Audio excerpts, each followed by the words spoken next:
ওয়ামা নাকামু মিনহু ইল্লা ইয়াকুলু রাব্বুনাল্লাহ। এটাই দোষ ছিল যে তারা বলেছিল শুধু আমার প্রতিপালক আল্লাহ, এটাই দোষ। ভাইরা আমার, বন্ধুরা আমার, আল্লাহ তাআলা বলছেন ইন্না আরসালনাকা শাহিদাও ওয়া মুবাশশিরাও ওয়া নাযীরা।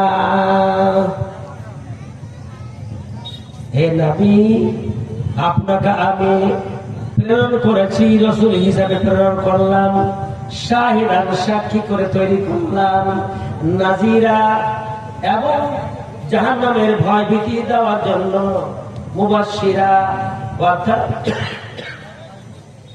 জান্নাতের শুভ সংবাদ করলাম। তিনটা, একটা কি শাহিদাও মুবাশশিরাও ওয়া নাযীরা, তিনটা শাহিদান সাক্ষী। একটা মানুষের জীবন কারণ, একটা মানুষের হালাকা হওয়া, একটা মানুষের উন্নতি পাওয়া কেস থেকে নির্ভরযোগ্য হলো সাক্ষীর ওপর। সাক্ষী যদি তার ফলে দিয়ে দেয় বেঁচে যাবে, আর সাক্ষী তার বিপক্ষে দিয়ে দেয় তাহলে হালাক হতে হবে, জেলে যেতে হবে। আল্লাহর নবী কাল কিয়ামতের মাঠে সাক্ষী হয়ে দাঁড়াবেন, আমার জন্য আপনার জন্য সাক্ষী হয়ে দাঁড়াবেন। আল্লাহ বলছেন শাহিদাও ওয়া মুবাশশিরাও ওয়া নাযীরা।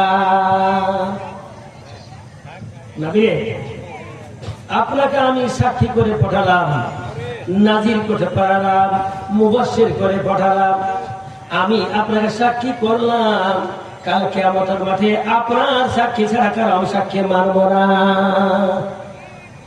তাইলে আমার আপনার জান্নাত জাহান্নামে যাওয়ার নির্ভরশীল হলো সাক্ষীর উপর।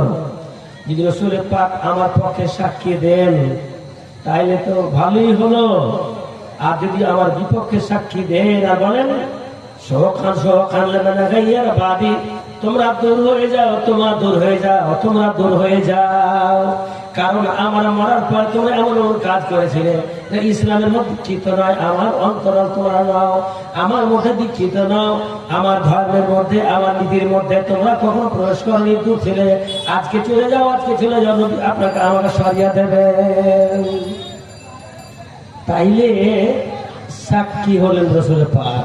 আটা কি মুবাশশিরান, আল্লাহর নবী জান্নাতের শুভ সংবাদদাতা। এই করলে জান্নাত পাবে, এই করলে জান্নাত পাবে, এই করলে অমুক পাবে, এই করলে তুমুক পাবে।